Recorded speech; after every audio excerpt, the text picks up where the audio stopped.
Sales figures for Halo Infinite and Forza Horizon 5 have been released. Another Xbox franchise could be getting the Master Chief Collection treatment, EA confirms 3 new Star Wars games, and Elden Ring has gone gold. Let's get into it.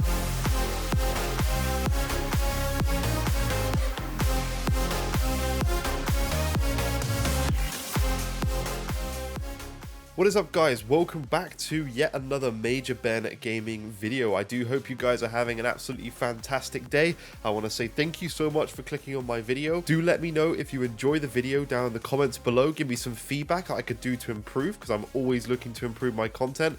And make sure you press the like button if you do like it, and subscribe if you want to see more Xbox news in the future. So to get into it, Microsoft has recently just released the sales figures, or the numbers at least, for the amount of players who've been playing Halo Infinite and Forza Horizon 5. So just to start off with by saying that Halo Infinite has managed to achieve over 20 million players, and Forza Horizon 5, this is the big one that shocks me, has actually hit 18 million users, which is insane. So Microsoft hosted its quarterly financial conference call for investors and analysts, and Chief Executive Officer Satya Nadella and Chief Financial Officer Amy Hood talked about the Xbox business. Nadella talked about the success of the investments made by the company in gaming, boasting 18 million users in Forza Horizon 5 and over 20 million for Halo Infinite, defined the biggest Halo launch in history. About gaming, the bets we have made across content, community, and cloud over the past few years are paying off. We saw record engagement as well as revenue this quarter. Game Pass has more than 25 million subscribers across PC and consoles. Our differentiated content is driving the service's growth, and we released new AAA titles this holiday season to rave reviews and record usage. 18 million have played Forza Horizon 5 to date, and more than 20 million have played Halo Infinite, making it the biggest Halo launch in history. And with our planned acquisitions of Activision Blizzard announced last week, we're investing to make it easier for people to play games wherever, whenever, and however they want, and also shape what comes for gaming as a platform like the metaverse develop. Hood mentioned that the supply of Xbox hardware, Xbox Series X and S, during the holiday season was higher than expected. We also hear that expectations for Q3 between January and March for the gaming segment involves revenue growth year on year in the mid-single digits. Console sales will continue to be impacted by supply chain uncertainties. So this is fantastic news. I think that 25 million Game Pass users is huge, but I believe they really wanted that pushed a little bit further.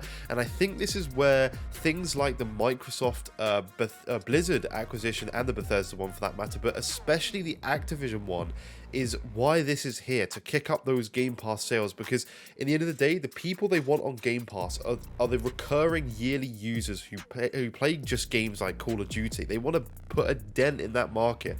Right now, people who just play Call of Duty and FIFA always go to PlayStation. They always do. I know all my friends who play the bog standard basic games like COD and FIFA. Every single time there's a new PlayStation, they will just buy a PlayStation. They won't question it.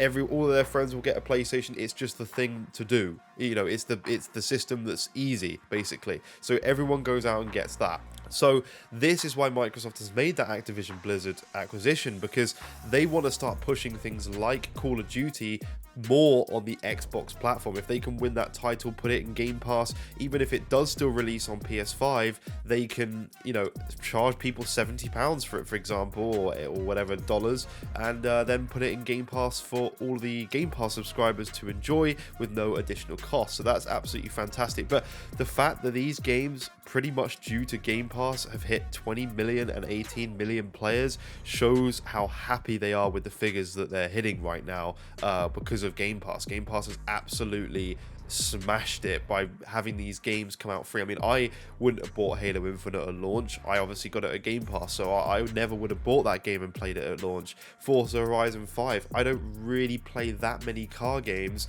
but Forza's always one that I do play, so having that in Game Pass allowed me to play that day one, where I may not have been if I had to purchase it outright, because I might not have seen it as worth it. So it's just showing that these sales figures, or these player-based figures, are being boosted heavily due to the fact that these games are essentially free for the monthly subscription that you're paying, because, you know, I would have paid for it in that month anyway without having to have Halo or whatever in there. So that's huge, also on PC as well.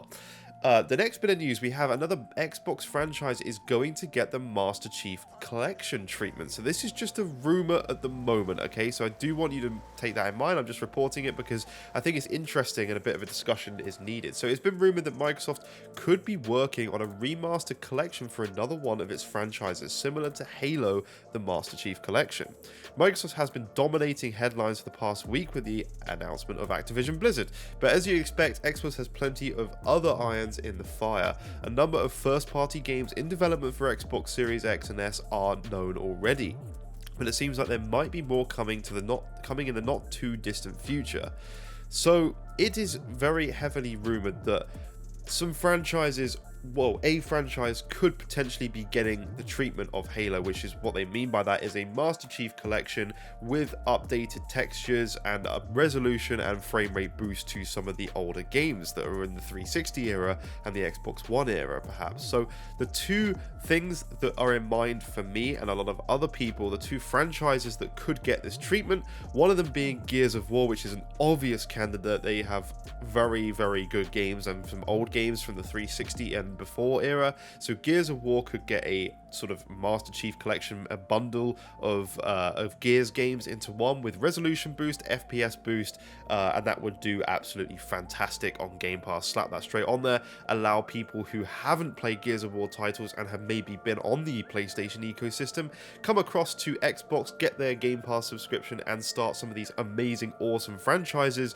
that us Xbox guys have been playing over the years, and these people can kind of catch up by actually playing some of the older games. So this is fantastic news for those people there. The other candidate is Fable. Obviously, the same thing with Fable. We've got a new Fable game coming out in the near future, fingers crossed.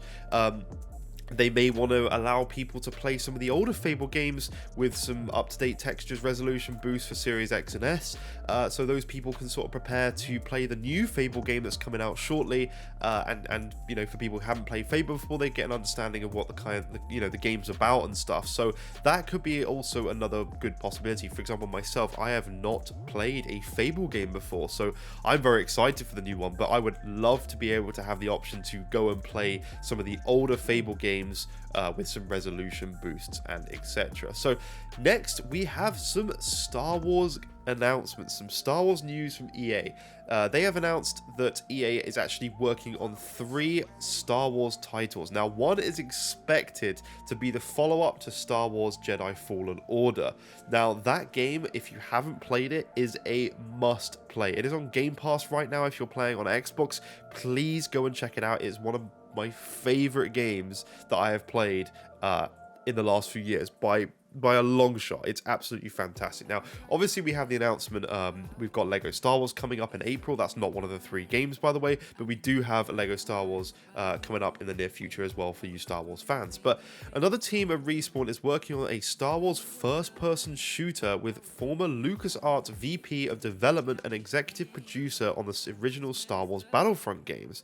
Peter Hirschman installed as Game Director. Hirschman and the team at Respawn have just begun work on this game, EA said.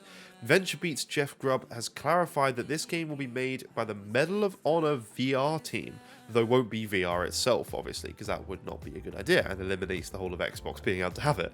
And finally, Respawn is working on a Star Wars strategy game via a publishing collaboration with Bit Reactor, the recently founded Maryland-based studio made up of veterans of XCOM and Civilization developer Firaxis Games. So those are the 3 games. So obviously Jedi Fallen Order being the first one, the second one being a very much original Star Wars Battlefront, fingers crossed it's kind of based on that, first-person shooter game, and then a strategy game. Now, Jedi Fallen Order speaks for itself. The second game should be a massive improvement over the first one, be it in graphical-wise, as long as it doesn't release on the previous generation consoles, but that would be a fantastic game to have on just exclusive next-gen consoles, so as in PS5 and Series X and S. It would just look absolutely phenomenal, and I love that game, and I am so excited to play it already. But talking about the first-person shooter, I really hope they go back to the older style, even if they remade the original Battlefront games and just, as in I mean not even a remaster, but a full-on remake, because that game would need a full-on remake. I just think that'd be awesome. Like, those old Star Wars games, I had so much fun playing Star Wars Battlefront 2 on PlayStation 2, PSP even.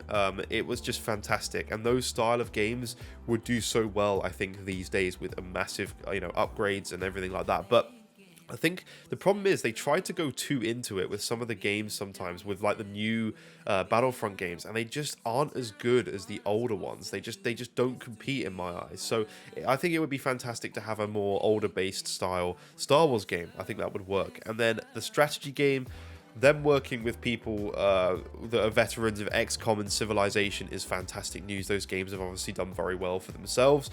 So it would be great to see a Star Wars strategy game. So I'm looking forward to that. Hopefully we get some announcements over the next few months. Maybe we'll hear about them. But I do hear that Jedi Fallen Order potentially is going to be released this year even, and announced at E3 and released towards the end part of the year. So next, we have Elden Ring announcements. So not announcement, but Elden Ring has gone gold. So it's official.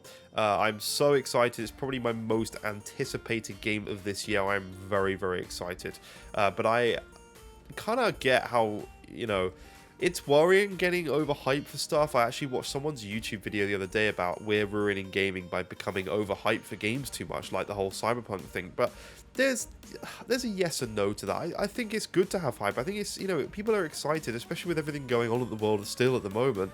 It's so exciting to be looking forward to something like these fantastic games that we get to play. So I don't think it's going to be delayed. And Kato has explained on, I think it was on Twitter, he said, please be assured the title will be ready for sale on February 25th. So I think we're all good there.